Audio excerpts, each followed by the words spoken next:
Hello, you all, and thank you for tuning in again to Not Another True Crime Podcast by DannieBSpeaks. I am really tripping at how many people are listening to this podcast. The numbers are the highest of any podcast that I've ever done, and it just really is kind of tripping me out a little bit. I wasn't going to do a show for another couple days. However, I wanted to go ahead and put one out and, keep on a close schedule that I'm used to doing, so this may get released a day later than I normally have been releasing them. The reason why is because I have a little bit of a late summer cold. I think it's just mainly just sinuses and allergies and stuff like that, because I feel fine, but my throat and everything is just really jacked up. I have my tea, I took some medicine, so we're just going to get right through this as painfully as possible. So as you can see by the title, today I will be discussing the C murder case, just very briefly. Basically going to be reading just from magazine articles, because I'm not going to lie, even though I know what happened, everything like that, I'm not really big on the specifics that have happened with this case. I'm not going to lie about that. As big of a No Limit fan as I am, I just really didn't follow the case when it all happened. I know why he's in jail and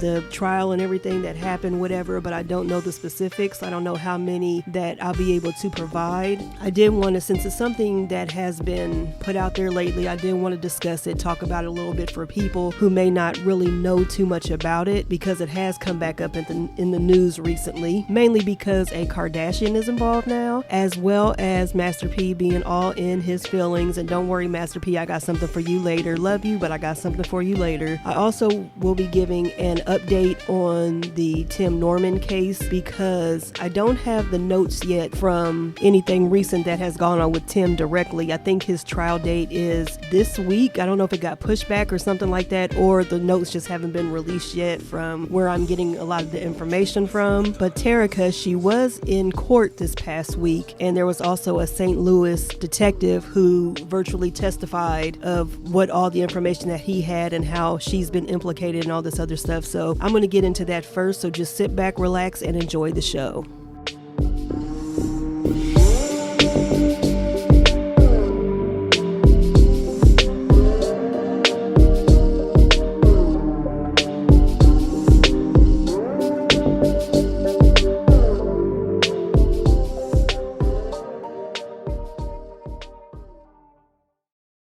Okay, so as I mentioned, Terica Ellis, who is a conspirator in the murder of Andre Montgomery, was in a Tennessee courtroom this past week, I should say. This is the notes that were given. It's actually from an article in stltoday.com. That's where I'm getting this from. And I wanted to read from the article so I can give the information, because as I mentioned, I haven't been feeling too good, so I didn't really do all the research to be able to put this in my own words, which I don't really like to do when things like this, but you get what I'm saying. So I'm just going to go ahead and read from the article. A St. Louis police detective's testimony in a Tennessee courtroom this week revealed new details in what authorities have described as a murder-for-hire plot to kill the grandson of reality TV star and Sweetie Pie's owner, Robbie Montgomery. Detective Donald Thurman gave testimony Wednesday in a virtual bail hearing for Terica Ellis, 36, of Memphis, one of the three people accused in the March 2016 plot to kill 21-year-old Andre Montgomery Jr. The victim's uncle, James Timothy Norman,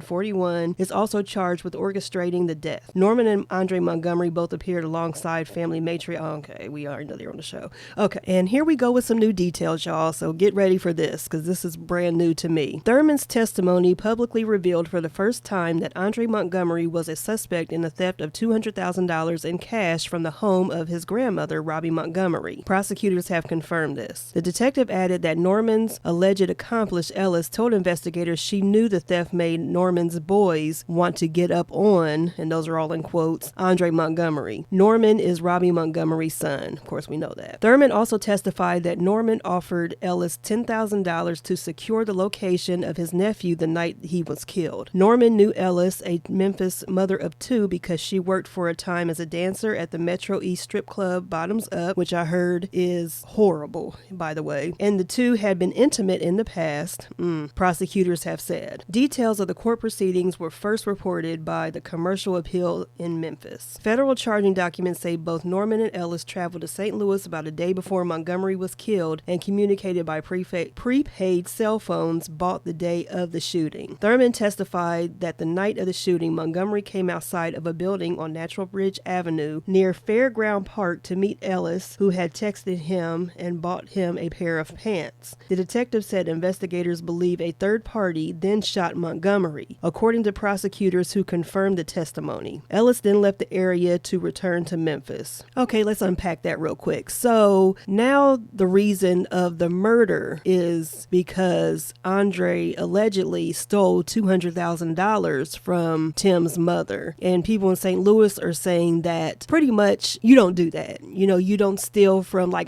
can steal from my parents, but you can't. I don't care if it's the grandson or whoever, so that's why Tim wanted to get at him. And that's what Terica said in her testimony, and those are in quotes. So those are her words, not mine. But this still doesn't explain why Tim took out a $450,000 life insurance policy on his nephew.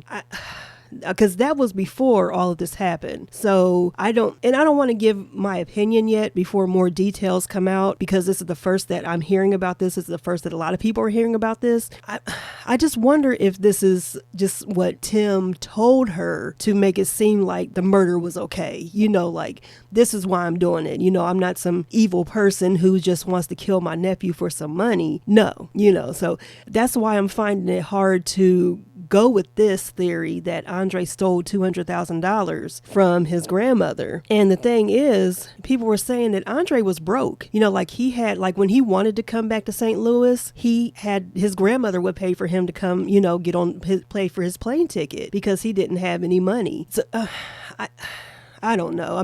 It just seems weird, especially that at 18, 19, 20, I don't know how old they were saying when this happened, would be flossing the money a little bit, wouldn't you think? I don't know. Maybe I'm going too far. And I'm not saying that, Andre didn't do it, but I just can't see it. I don't know. And the thing too is, and the reason why I brought up Andre needing to communicate with his grandmother to come home, when did this happen? Supposedly this theft happened after Andre moved back to Houston. And the theft happened actually when, if you watch the show, you saw in the last couple seasons, Miss Robbie was trying to get back into singing, and Tim was really pushing that. He was really pushing for her to get back into singing, and he was always having her come out to LA to meet with these producers and everything like that, which she was doing it on her own, of course, because she already had these relationships with these people from years being in the business or whatever. So whoever broke into her house most likely knew that she was going to be gone that particular time.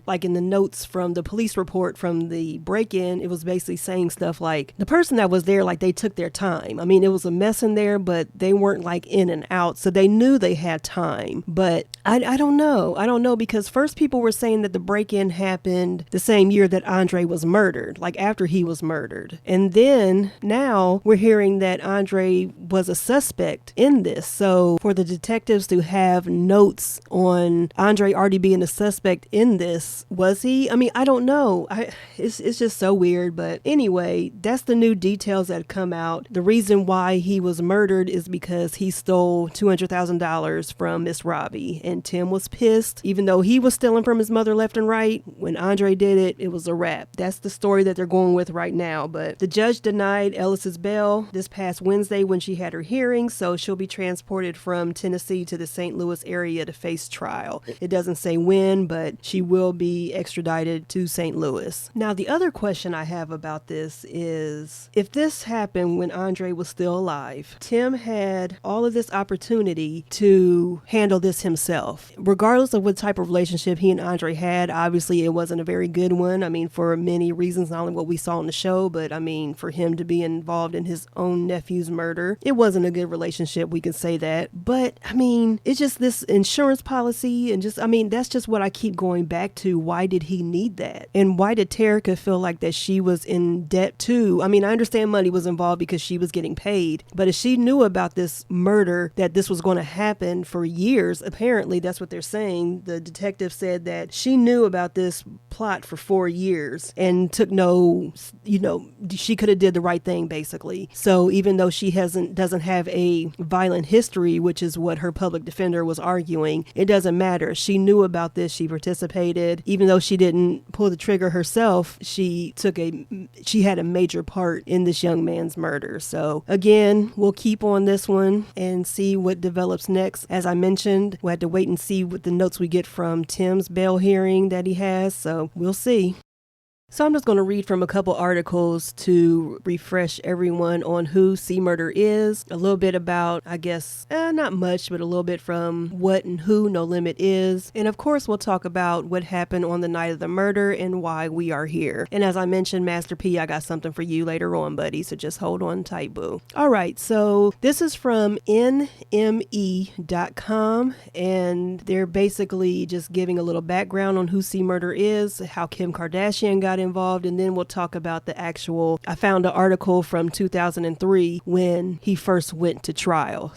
But let's talk about a little background first. So in 2009, C. Murder, I promise y'all, let me put my glasses on. This is bad. Okay. In 2009, rapper C. Murder, real name Corey Miller, was sentenced to life in prison after he was convicted of murdering 16-year-old Stephen Thomas, who was shot and killed at a Louisiana nightclub in 2002. The case, which was recently brought back to attention in BET's new doc-series No Limit Chronicles, proved controversial, with two key witnesses recanting their 2018 testimonies, alleging that they were pressured into identifying murder as the shooter by both police and prosecutors. Now, I'm sure we can all agree that that's not hard to believe at all, that something like that would happen. We see and hear about it all the time. Nothing is different. So while Miller has always maintained his innocence, his lawyers have been unsuccessful in appealing the conviction on multiple occasions. Now Kim Kardashian, who finished her first year of law school at the start of 2020, has stepped in to see if she can help free Miller and find the truth behind this tragedy. She wrote on Twitter, "True justice for the young man requires that the person who actually killed him be held responsible and that Corey Miller be returned home to his kids. My heart goes out to the family of Stephen Thomas. I can only imagine how hard this is, and my intention is never to open up this painful wound, but to help find the truth behind this tragedy." Work, Kim. I ain't mad at you. Use your powers for good. I know that's right. So this is the reason why, there's two reasons as to why this case is being brought back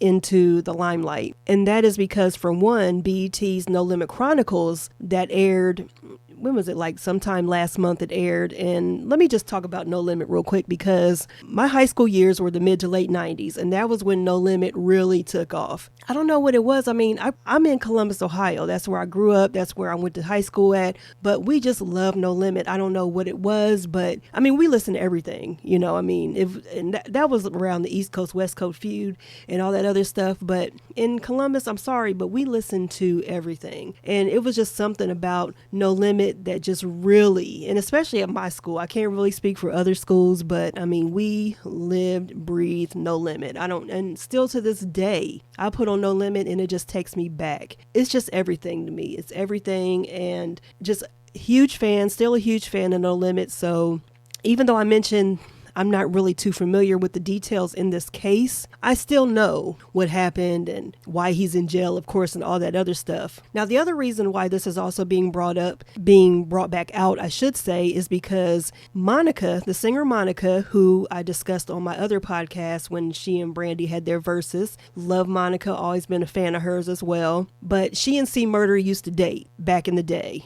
I guess they still have maintained a relationship. So she reached out to Kim Kardashian because, let's give it up for Kim. I'm not a huge fan of the Kardashians. I can't be mad at when someone is basically putting their reputation on the line to do the right thing. And that is what Kim has been doing. Kim has been doing a lot of trying to help out with a lot of prison reform and trying to get people released who have been wrongfully accused or who need or who had just been in jail for too long. And, the punishment didn't fit the crime per se, you know what I mean? But it's mainly like an innocence project type thing. These are people who are claiming they're innocent. Other people have said they're innocent. We need to try to help them. We need to get the details. Kim just as I mentioned a little while ago in the article, it said that she finished up her first year of law school. Work. I am not mad at Kim for doing that. Of course, everybody should know, if you're familiar with the Kardashians, of course, her father, Robert Kardashian, was an attorney. So it just makes sense that one of them would follow in his footsteps. But Kim, it's never too late. She's proven it right here. It doesn't matter how much money you have. Do what you see fit, and especially if it's going to help other people, do it. You know what I mean? But I can't be mad. I cannot be mad at Kim Kardashian for that. But Monica reached out to Kim for her because she knows that she's doing all this stuff. Obviously, the Orange Devil likes how she looks because he listens to her. Her husband also kisses his ass, so he lets her in and listens to her, and she has helped gotten people pardoned. So maybe this could work. This could be a last opportunity that they could have to get C. Murder out of jail. There's nothing wrong with that at all. Master P seems to have a problem with it, but his are more personal and with his brother, but we'll get into that later. So anyway, let's talk about who C. Murder is. Let's just give a little background on him as well. So most of us, of course, know who C. Murder is, but let's just give a little background for people who may not know too much about him. So he was born Corey Miller on March 9th, 1971. He grew up in the Calliope Projects in New Orleans, Louisiana. He is the brother of music mogul Master P and platinum-selling rapper Silk the Shocker. He's also the uncle of rapper actor Romeo, formerly known as Lil Romeo, and former boyfriend of singer Monica. He's released 9 solo albums, including 3 on Master P's hugely successful No Limit Records. His debut album, 1998's Life or Death, which is everything, by the way, has sold over 1 million copies to date. He was also a part of the groups True, alongside Master P and Silk the Shocker, and 504 Boys with Master P, Silk the Shocker, Mystical, and Crazy. C. Murder's biggest hit came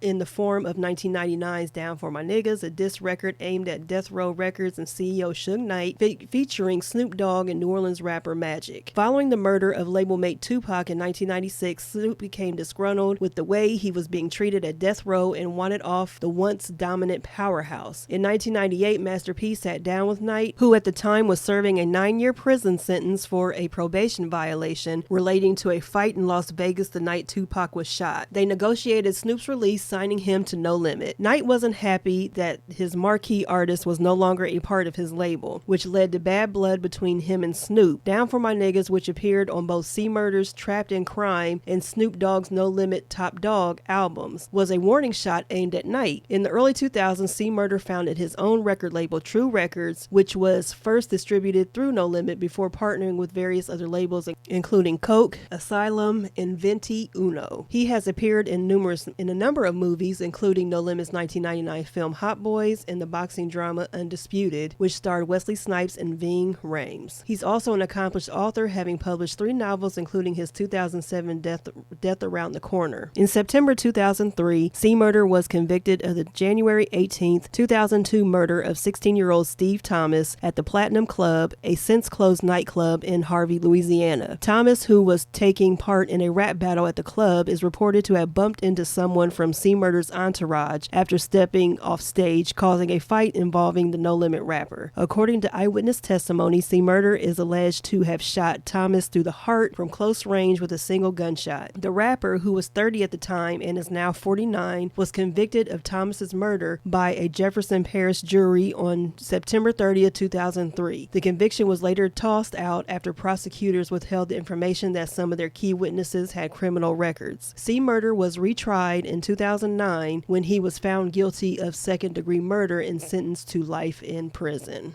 Now, this part is an article from 2003, right after the murder happened, right before the trial. It's an Associated Press article which was featured in Billboard magazine. The teen killed in the nightclub shooting was a devoted fan of the rapper, charged in his slaying. In part of his opening statement, the prosecutor Douglas W. Freese said Thomas had dreams of a rap career and had posters of the defendant on his walls of his bedroom. Freese said Miller and about 5 of his friends were beating the tar out of Thomas when Miller pulled out out a gun and shot him in the chest. Free said a witness will testify that he saw Miller shoot the victim. Now, of course, one of these witnesses was someone who later in 2018 basically said it didn't happen that way and that he was forced to give that statement that he saw C. Murder shoot this kid. Miller's lawyer, Ronald Rokowski, I guess that's how said investigators never found the weapon and had no evidence tying Miller to the slaying. The only witness to the actual shooting has lied to police and never actually saw a gun in Miller's hand. There were roughly 300 people inside when the shooting occurred. Police have said Thomas used a fake ID to get into the now closed club. Now, this was something I didn't know. I did not know this part right here. So the next paragraph says Miller has a history of trouble with the police and faces numerous charges besides the second-degree murder count that he's facing now. He was on bail when the Club Platinum shooting occurred, facing an attempted first-degree murder charge for allegedly trying to shoot a Baton Rouge nightclub owner. Police said a fight occurred when the man wanted to check Miller for weapons. The rapper allegedly tried to fire his gun, but it malfunctioned. Wow,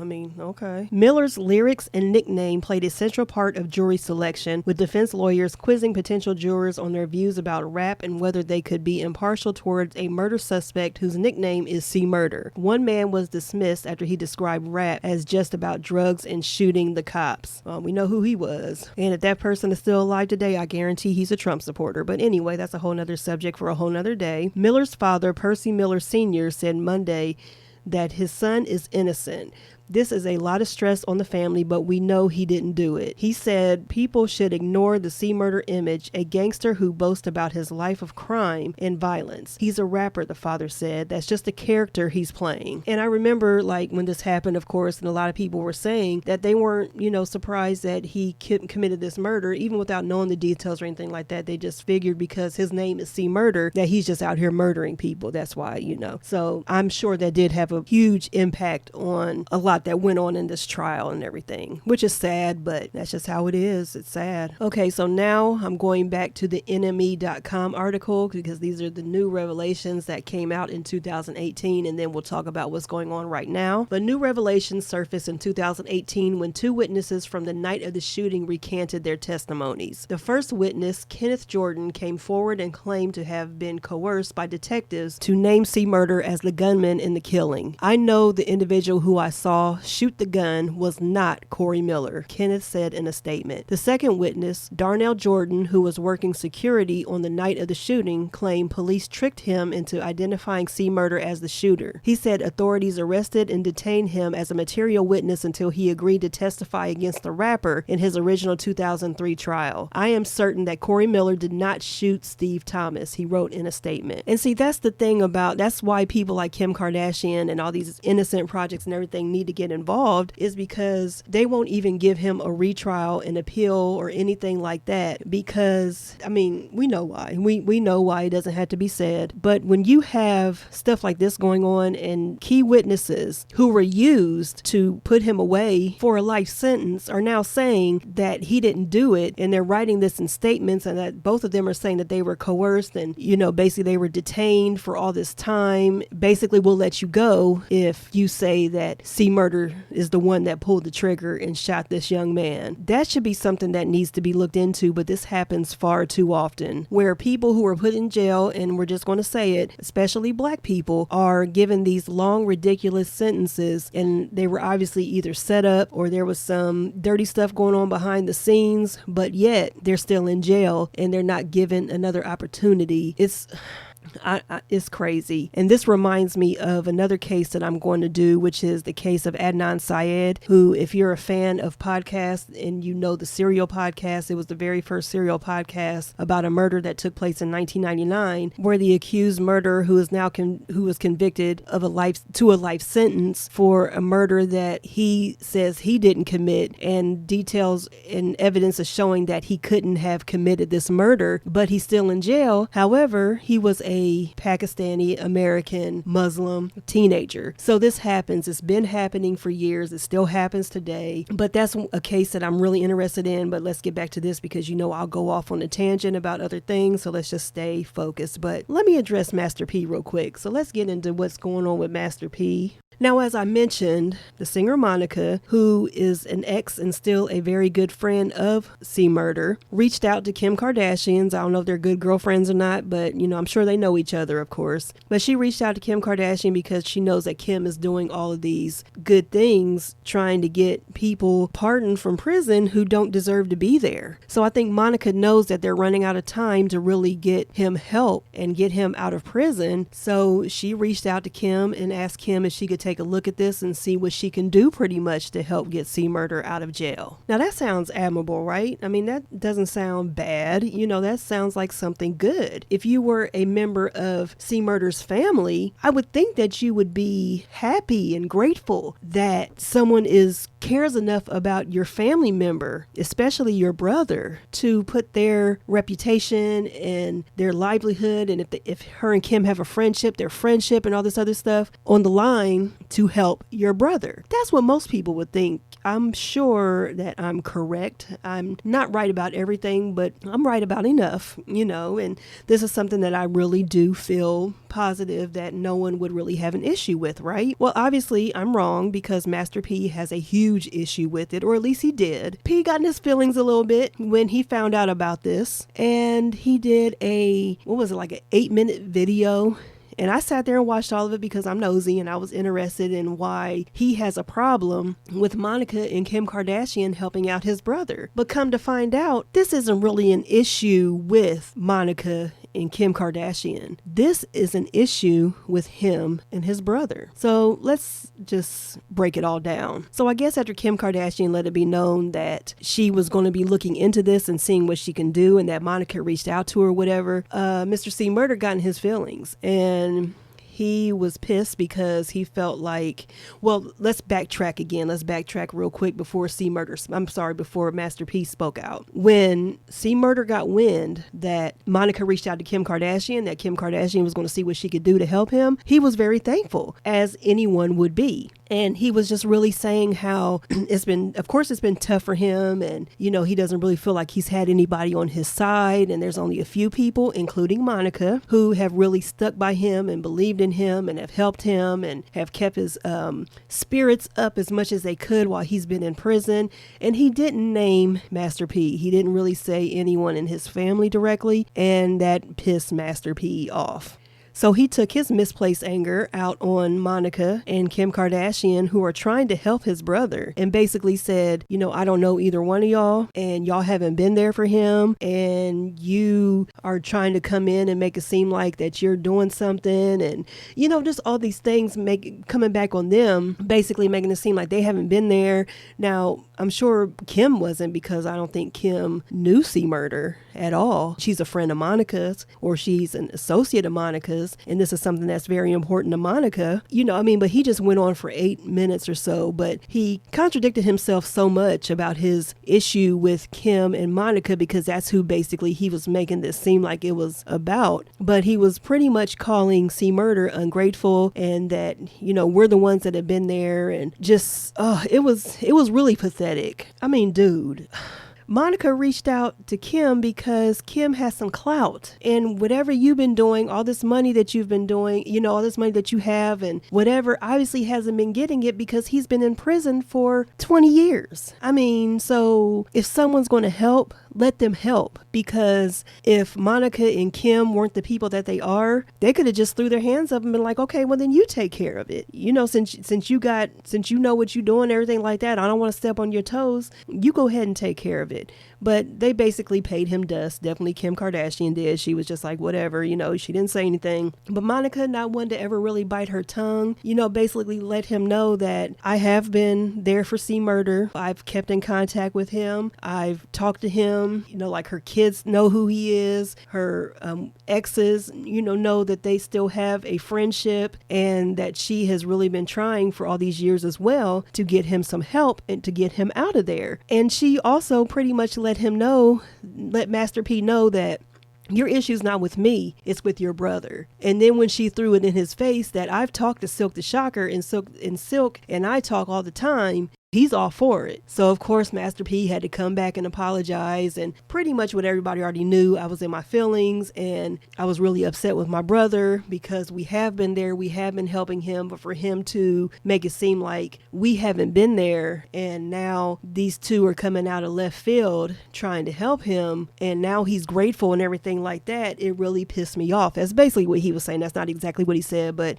I'm just summing it up for the sake of time because of course he went on another tangent and everything like that. But I was just like, dude, see, when people react like that to certain things, you can mess up everything. I get it, but your issue wasn't with Monica and Kim Kardashian. Your issue was with your brother. That's who you need to take it up with. You feel like him not giving you any, like a shout out or anything like that for you having been there and everything like that for all these years. That's between y'all. And I'm not going to lie, my ignorant ass, when I was watching Master P's video, I was cracking up because I was like, he is really pissed and someone is really trying to help him and his family out. It was like, I already knew that Monica was going to keep her mouth shut. Kim doesn't seem like the type that, really likes controversy and, confrontation and things like that. So she pretty much just going to do what she has to do, but she's not backing down. Monica's not backing down. It seems like Master P's okay with it now that he got his feelings out. So we'll see where this goes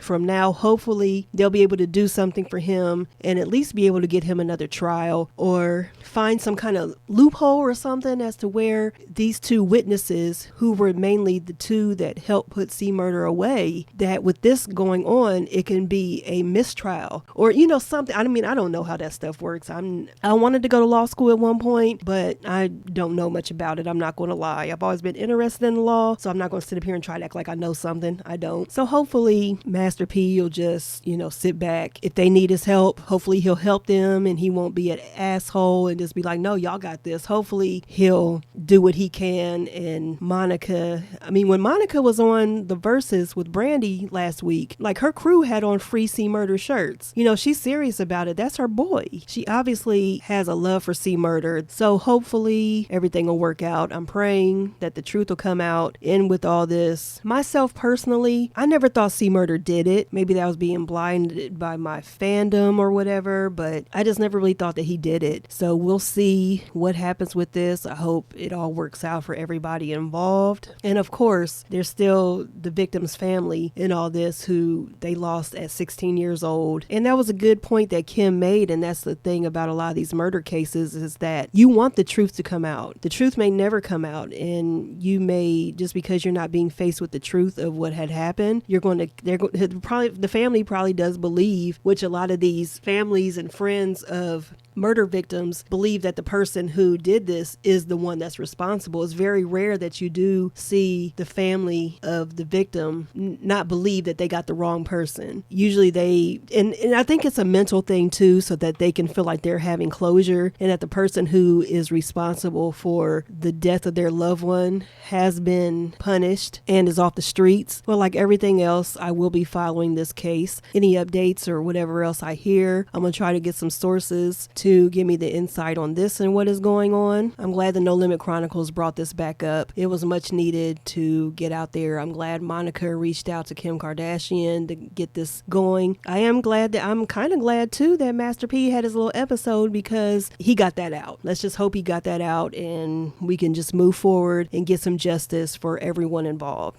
So thank you once again for tuning in to Not Another True Crime Podcast. I greatly appreciate it so much. If you have any questions, any ideas for shows that you may want me to look into and discuss on the show, you can always send me an email at DannieBSpeaks@gmail.com, or you can leave a comment on my Facebook, on my Instagram, which is all DannieBSpeaks. You can also leave a comment on my YouTube page, which is DannieBSpeaks. I appreciate you listening to this podcast on whatever format you're listening to it on, but you can also listen to it on Apple Podcasts, Spotify, Google Play Podcasts, Stitcher, YouTube, and always on my website, DannieBSpeaks.com. If you would like to be a sponsor of the podcast, I would greatly appreciate it. You can reach me at DannieBSpeaks@gmail.com. And don't forget that you can also listen to my other podcast, the original Danny B Speaks, the podcast, and that is also on all of the formats that I listed previously where this podcast airs. That one's on there as well. So until next time, please take care of yourself and each other, and I will catch you all on the next one. Peace.